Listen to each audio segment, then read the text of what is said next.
Muito bom dia a todos. Bom dia aos nossos amigos internautas que nos acompanham pela internet, as redes sociais.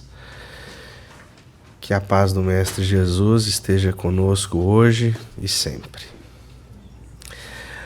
Nós vamos falar então hoje sobre o amor ao próximo.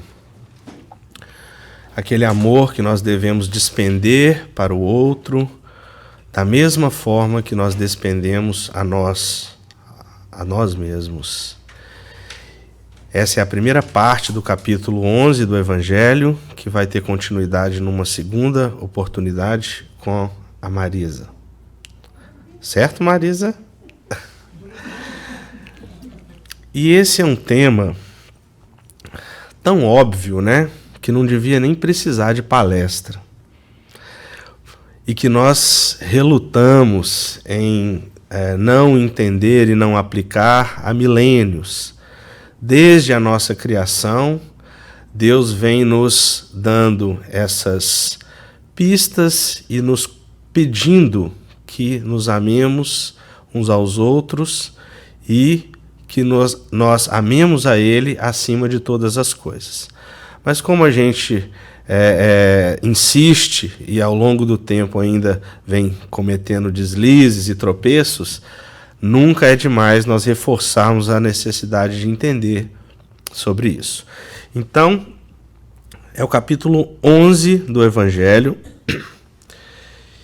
que tem os seguintes itens na sua composição. O mandamento maior, tem uma parábola, né, como as várias parábolas que Jesus nos trouxe para nos ensinar e nos trazer conhecimento sobre diversos assuntos e sobre a sua lei, a lei do Pai. A parábola dos credores e dos devedores. E depois o item dai a César o que é de César. Na sequência nós temos as instruções dos Espíritos, que é a partir de onde serão discutidas na próxima oportunidade, falando da lei do amor, o egoísmo, a fé e a caridade, caridade para com os criminosos e falando da exposição da vida por um malfeitor. O nosso roteiro hoje trata do mandamento maior, fazermos aos outros o que queiramos que os outros nos façam, a parábola dos credores e dos devedores e dai a César o que é de César. Tá? Apesar de parecer muito óbvio esse assunto, esse tema, né, Jesus trouxe para nós em várias ocasiões, né, esse mesmo pedido, né? Amem-se uns aos outros, ame o seu próximo, ame a Deus acima de todas as coisas. E, apesar de algumas citações serem feitas nesse capítulo, se você buscar ao longo de todo o Velho e o Novo Testamento e do Evangelho segundo o Espiritismo, que é essa edição das melhores partes das Escrituras comentadas pelos Espíritos, né, com uma nova forma mais clara de trazer esses ensinamentos e também com a opinião de Espíritos muito importantes e muito superiores na nossa caminhada, nós vamos ver que é um assunto vasto e, ao mesmo tempo, que se resume a isso: amar o próximo. Parece simples. E no Evangelho de Mateus, no capítulo 22, né, dos versículos 34 a 40, nós temos a seguinte passagem. Ao ouvirem dizer que Jesus havia deixado os saduceus sem resposta, os fariseus se reuniram. Um deles, um doutor da lei, perito na lei, o pôs à prova com esta pergunta. Então ele vem tentar Jesus, né? Porque quando ele faz determinadas perguntas capciosas para tentar colocar Jesus numa situação complicada, em que eles pudessem, inclusive, apontar o dedo para Jesus e falar: Tá vendo? Né? Mas para essa pergunta, essa é a sua resposta. É o que todos nós fazemos. E Jesus, nós sabemos que já tinha conhecimento de toda a programação, né, que ele enfrentaria aqui. Então ele pergunta: qual é o maior mandamento da lei, mestre? E Jesus responde: ame o Senhor, o seu Deus, de todo o seu coração, de toda a sua alma e de todo o seu entendimento. Este é o primeiro e o maior mandamento. E o segundo é semelhante a ele: ame o seu próximo como a si mesmo.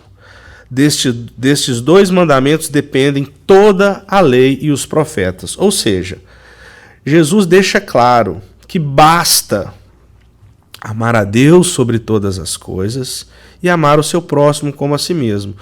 Colocando isso em prática, você está completamente inserido dentro da lei do Pai.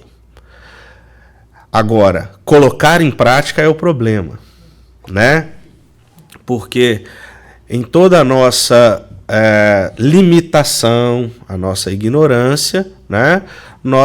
E com todas as mazelas que nós trazemos, emocionais, materiais, nós sabemos que é justamente aí, quando nós nos deparamos com as situações que nos são oferecidas aqui, que nós vamos enfrentar a dificuldade de colocar isso em prática.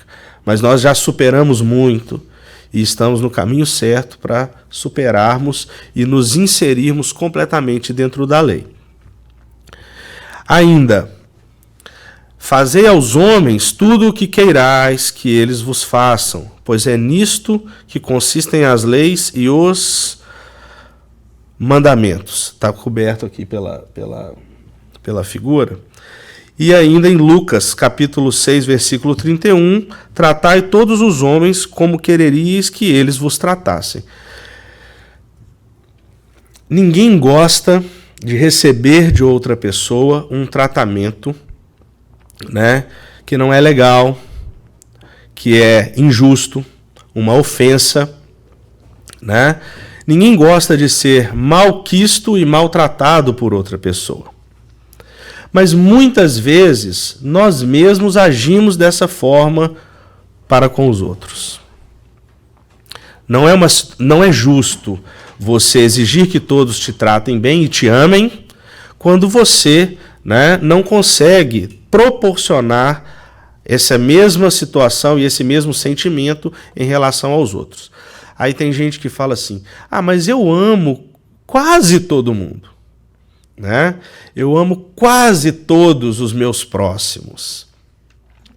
Mas é justamente a dificuldade de incluir todos eles, né, que nós estamos buscando superar em nossas existências e nas consequentes reencarnações. É para isso que o projeto divino, né, é desenvolvido. É para isso que quando nós escolhemos reencarnar num determinado círculo, numa determinada família e em meio a determinadas pessoas, é para isso que nós estamos aqui, para tirar essas diferenças e esse quase todos realmente incluir a todas as pessoas. Não é simples, né, meus amigos? Não é simples. E se nós pararmos para pensar, nós ainda temos certeza que muitas dessas diferenças necessitarão de outras reencarnações para que elas sejam resolvidas. Desculpa. Às vezes eu paro e penso nas situações que já atravessaram o nosso caminho, que eram justamente aquelas para serem acertadas essas diferenças. Nós não conseguimos enxergar, nós agimos da forma inadequada e às vezes não há mais outra oportunidade de reparar aquilo. É por isso que Jesus sempre disse: vai, reconcilie-se com seu inimigo, enquanto você tem essa chance. É por isso que, dia após dia, nas palestras, nas aulas que nós temos aqui, os temas sempre, né, nos alertam para não perca a oportunidade de pedir perdão, de dizer que ama. E todos nós conhecemos pessoas que passaram por situações sem volta e que hoje se arrependem. Se você parar e pensar por um minuto, você vai ter uma pessoa na sua mente que já chegou para você e falou, chorando, ele se foi e eu não pedi perdão. Ele se foi e eu não disse que o amava. Né? Então, nós estamos frequentemente vivenciando essas situações e basta termos um pouco de serenidade, um pouco de percepção, né? E fé em Deus, essa conexão constante para que muitas vezes é necessária, mesmo no nosso momento de cegueira, naquele momento em que você não quer enxergar, se você está conectado com o seu mentor, com os seus guias espirituais, ele vai soprar ali e falar, olha, lembra daquilo e é a oportunidade de resolver. Esquece essa diferença, deixa de lado o orgulho e aproveita a sua oportunidade. E muitas vezes a gente consegue escutar, né, e dar esse passo adiante. O maior mandamento. Como entender essa questão? Porque o primeiro mandamento vem lá de milhares de anos atrás. E ele diz, amar a Deus sobre todas as coisas.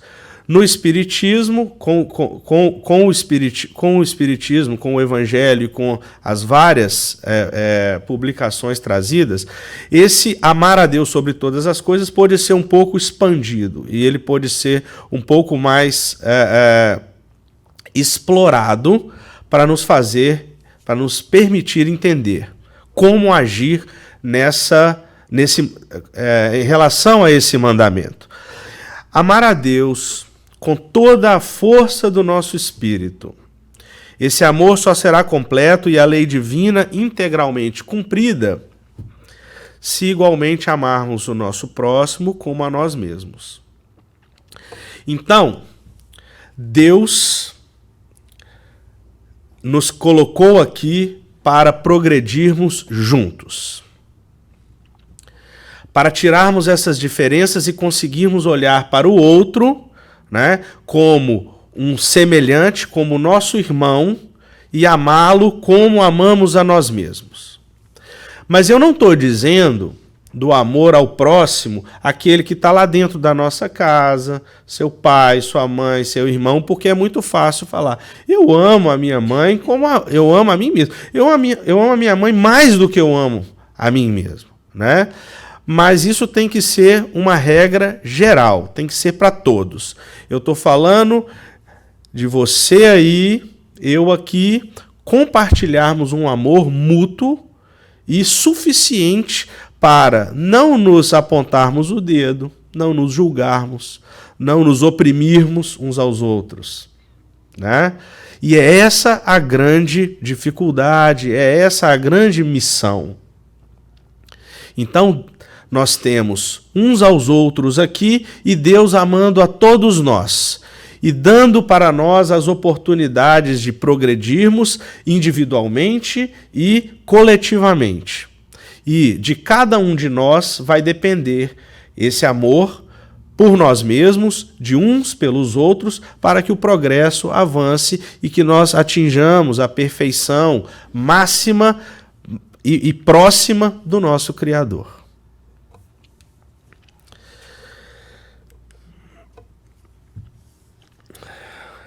Como eu já mencionei anteriormente, esse amor ao próximo, ele não é novidade, né? Desde sempre, Deus está trazendo, os profetas vêm trazendo as mensagens e dizendo, tem que amar um ao outro, tem que amar o seu irmão, não faça dessa forma, não aponte o dedo, não levante falso testemunho, né? No Velho Testamento, no Novo Testamento e, naturalmente, né, no Evangelho segundo o Espiritismo, isso tem várias passagens tratando do amor ao próximo. Desde sempre Deus veio mostrando o caminho da salvação e nós insistimos em não dar ouvido ao chamado do Pai.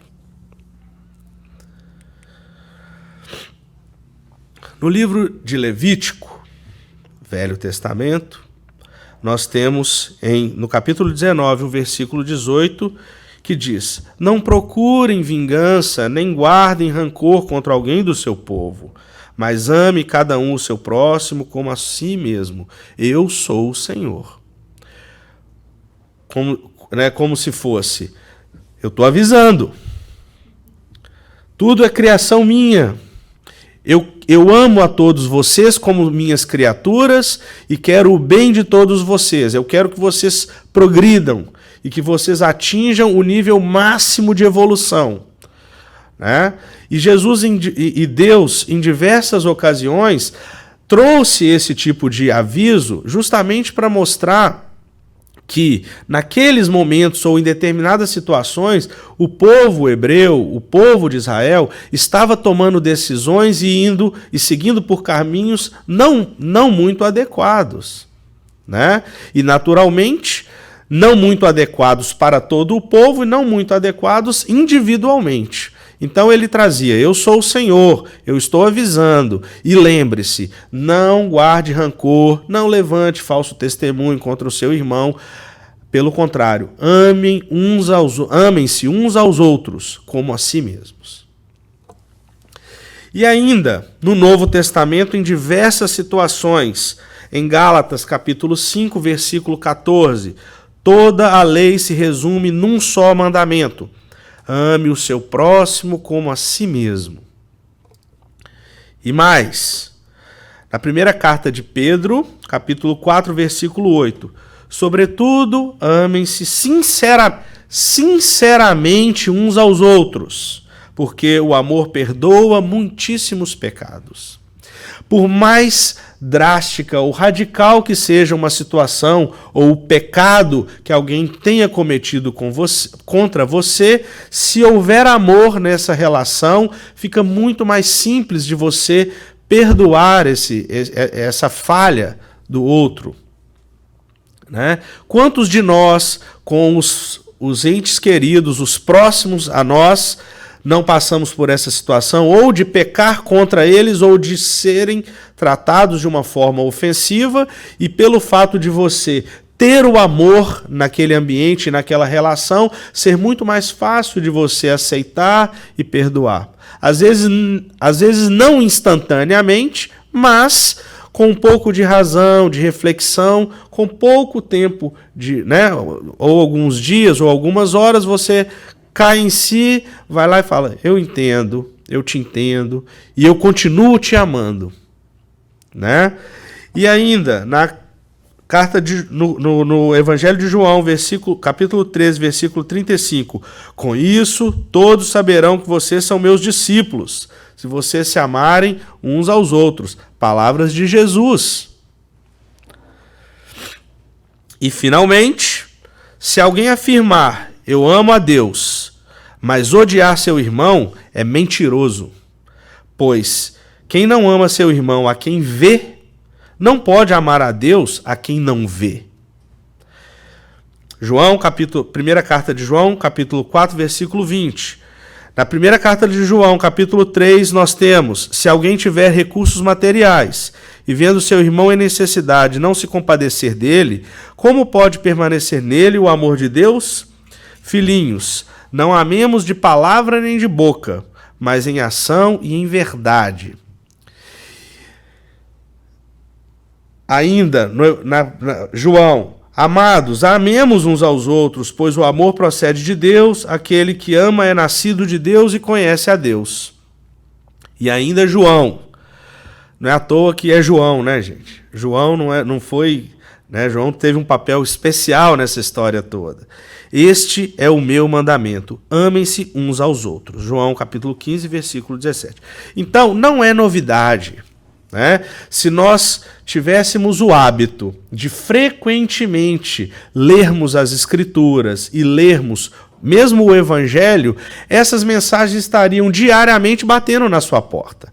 E talvez, até por insistência, elas internalizariam mais facilmente a todos nós, né? Por isso, a importância do culto cristão no lar. Né? Por isso, a importância de nós retirarmos frequentemente breves momentos para refletirmos e fazermos uma oração e entrarmos em contato com essas preciosas mensagens. Aí, Jesus nos apresenta mais uma magnífica parábola, né? Cheia de ensinamento e rica de assuntos cotidianos para todos nós. As parábolas de Jesus há 2000 anos trazidas servem como luva para qualquer situação que nós vivenciamos hoje. Na parábola dos credores nós temos a seguinte situação. O reino dos céus é comparado a um rei que cobra as contas dos seus servos. E vem um servo que lhe devia 10 mil talentos, 10 mil dinheiros. E como não tivesse com que pagar, o seu senhor manda que vendesse ele, sua mulher, seus filhos, tudo que tinha para pagar a dívida. Ah, não tem como pagar? Vende o que você tem e se vira, né? Muitos de nós já enfrentamos situações aqui como essas. Não que tenha sido cobrado, né, do credor, mas que venha passado pela sua cabeça. Como que eu vou resolver essa situação? Vendo tudo que eu tenho e honro a minha dívida. E o servo lança-se aos pés do Senhor e suplica: tem paciência comigo, Senhor, eu te pagarei tudo. E o Senhor, compadecido daquele servo, deixou-o ir livre e perdoou-lhe a dívida. Ele não só teve paciência e deixou que pagasse depois, como perdoou a dívida. E esse servo, devia estar feliz, né, com essa dádiva, saiu dali e encontrou um de seus companheiros que lhe devia 100 dinheiros. Não 10 mil, mas 100. E lançando-lhe a mão à garganta, o segurou, apertou o pescoço e dizia-lhe: paga-me o que deves. E aí a história termina, né? De que forma? Os outros que viram aquela situação vão até o Senhor e relatam a ele o ocorrido. E o Senhor volta atrás e aí então coloca o devedor preso até que conseguisse pagar o que lhe devia. E ele diz: servo mau, perdoei a sua dívida. E na primeira oportunidade você faz exatamente o contrário e não tem compaixão do seu irmão, por uma quantia muito menor. E nós fazemos isso, gente, frequentemente. Vamos esquecer a situação de dívida material, né? Vamos pensar na questão da cobrança ou do apontar o dedo para qualquer situação que nós vivamos. Muitas vezes eu já saí daqui, depois de dar uma palestra, e a hora que eu virei o primeiro sinal ali, eu já estava batendo boca no trânsito com o cara que me fechou. Né? Então, nós esquecemos muito facilmente, esse é um defeito nosso ainda. Né? As informações passam muito brandamente pela nossa consciência, e se nós não tivermos esse compromisso, e se nós não tivermos essa fé de chegar de joelhos e pedir: Deus, me fortalece, Deus, não me deixa cair em tentação, está no Pai Nosso. Não nos deixeis cair em tentação. E a tentação não é só agir contrário à lei, né? No sentido de fazer algo que não é legal, mas é nesse mínimo detalhe de ter a consciência de quando você pede alguma coisa ou cobra de alguém alguma coisa, que você esteja pronto também a oferecer. Eu costumo dizer que ninguém pode dar o que não tem. Né? Então, quando você tem uma pessoa que age sem compaixão ou grosseiramente com você, às vezes, você tem duas opções: agir da mesma forma ou refletir e pensar: coitado, né? O fulano não teve o amor que eu tive da minha família, o fulano não teve isso ou aquilo que me permitiu ser a pessoa que eu sou hoje, e por isso eu compreendo que ele não pode me dar tudo que eu espero dele nesse sentido. né? E você também tem que pensar dessa forma. Quando você quer cobrar de alguém alguma coisa, que alguém te ame, né? E não está fazendo por ela o mesmo. Quando você aponta o dedo para alguém e se irrita quando alguém aponta o dedo para você. Quando você se irrita que alguém te deve e não te paga, e quando você não paga alguém, também você acha que, né, a pessoa não tem o direito de se irritar.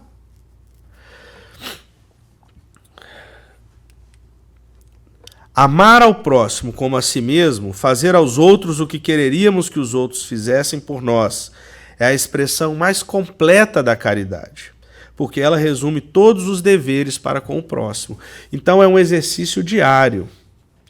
Nós precisamos acordar, pedir, agradecer por mais um dia e pedir a proteção para que em todos os nossos passos nós tenhamos essa clareza na atitude com as outras pessoas. E ainda assim falharemos, mas temos também a certeza de que somos falíveis e que Deus nos deu essa oportunidade e nos dará outra oportunidade para repararmos qualquer erro que cometamos. Não se pode ter, neste caso, amor ao próximo como a si mesmo, guia mais seguro do que tomando como medida do que se deve fazer aos outros o que se deseja para si mesmo. É simples. Um amigo meu costuma dizer o seguinte: ele se coloca no papel, ele se faz a seguinte pergunta quando ele se depara com uma situação difícil: o que Jesus faria aqui agora? Né? É até presunçoso, né, querer se comparar a Jesus, mas ele diz que funciona muitas vezes, né? Por mais raiva, por mais indignação que ele sinta, ele reflete e fala: preciso agir dessa forma. Né?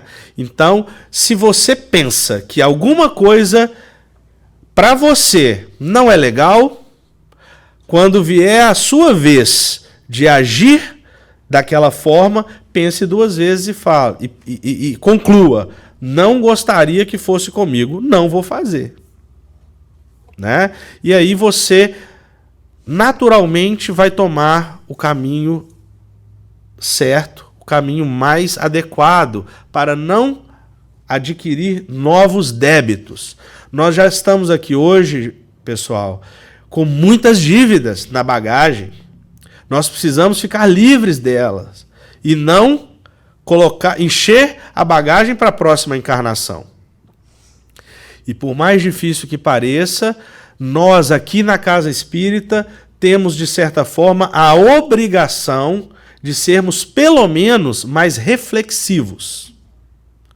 Não estou falando que ninguém aqui nessa encarnação vai virar anjo, né? Mas quando eu enfrento uma situação que envolve a mim e um irmão que não tem o esclarecimento que a doutrina espírita já me trouxe até hoje, eu preciso agir com superioridade. Não com a superioridade vaidosa, orgulhosa e arrogante, com a superioridade de já ter tido acesso àquele conhecimento. Porque senão nada justifica vir aqui toda semana e agir de forma contrária lá fora. É a mesma história de dizer que amo a Deus, né, que eu não vejo, e não conseguir amar ao meu irmão, que eu estou vendo e que convivo com ele diariamente. O Evangelho segundo o Espiritismo é fonte contínua e inesgotável de ensinamentos para o dia a dia. É uma edição muito bem feita dos melhores capítulos, né, que nós temos no Novo Testamento. Por que não aproveitar disso? Por que não ter esse livro conosco frequentemente? Quando você abre o Evangelho no início de cada capítulo, vem ali todos aqueles itens que são o roteiro que eu coloquei no início hoje, né? Mandamento maior, parábola dos credores, dai a César o que é de César, lei do amor, lei do egoísmo, por aí vai. é tão perfeito e tão bem estruturado que se você for no capítulo anterior ou a 3 capítulos anteriores ou 3 ou 5 capítulos à frente, olha só a essência da informação. No capítulo 10, bem-aventurados os que são misericordiosos, você tem: perdoai para que Deus vos perdoe, reconciliar com os adversários, o sacrifício mais agradável a Deus, o argueiro e a trave no olho, né? A gente aponta e tá com as costas pesadas aqui. Então, não julgueis para não ser julgados.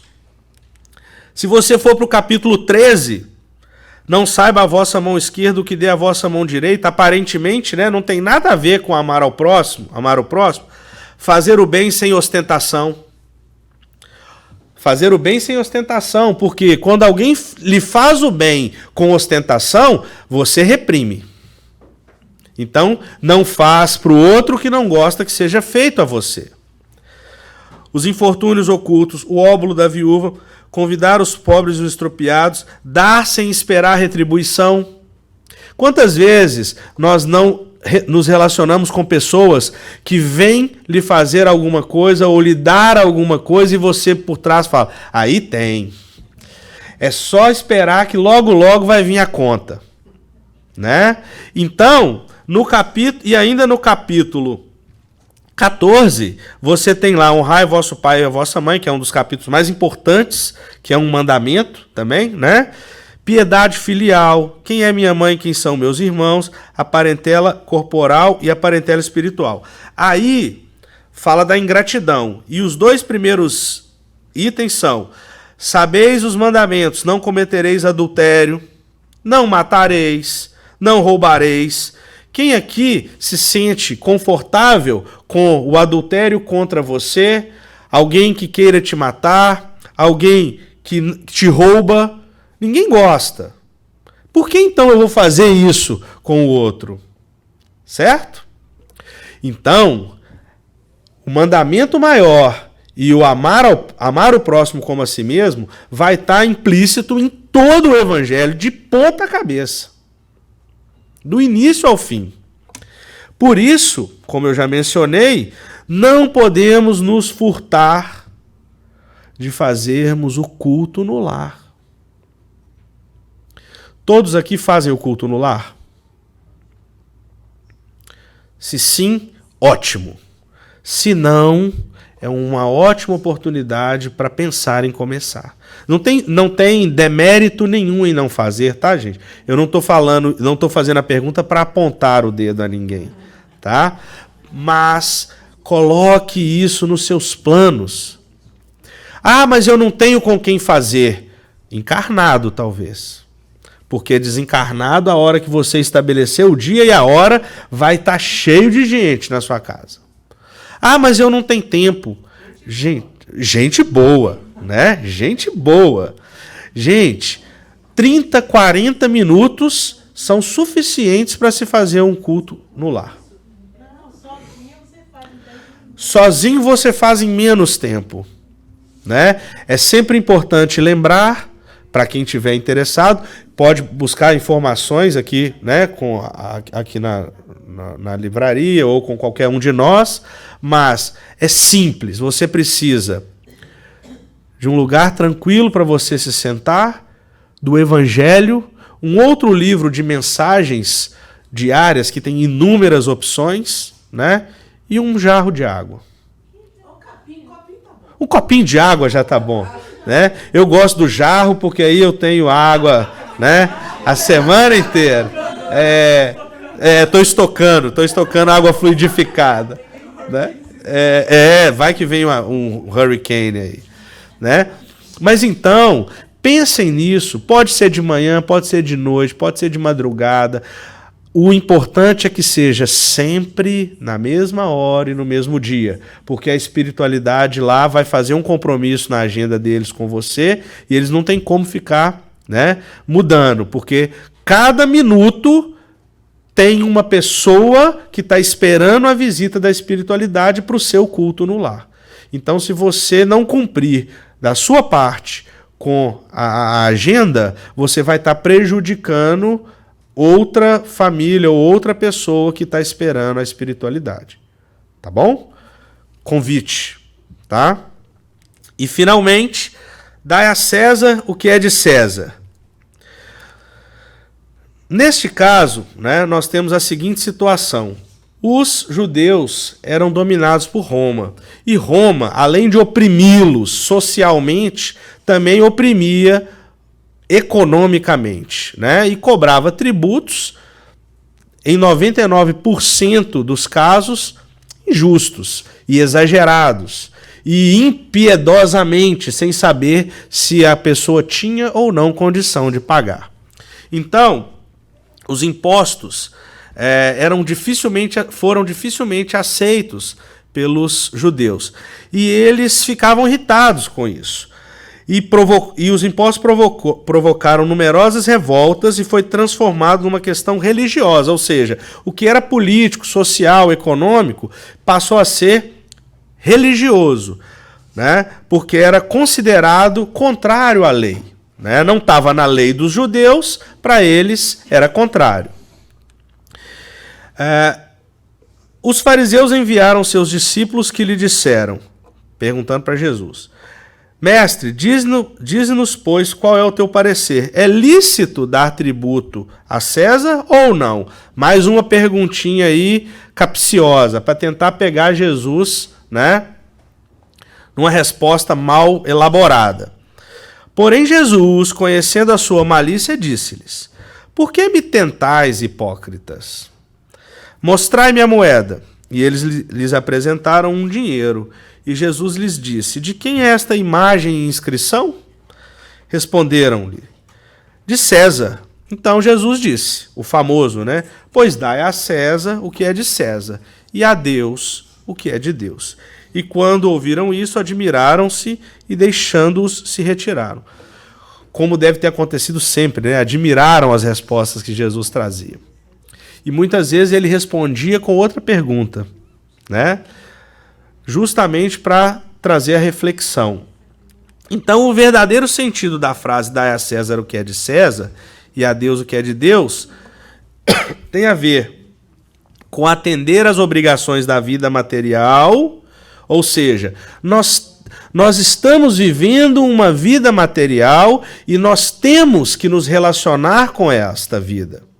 Não há como fugir, né? Mas é óbvio que existem limites, sem excessos, e não podemos deixar de cumprir as leis de Deus, cultivando os nossos valores espirituais. Então nós já melhoramos muito, gente, né?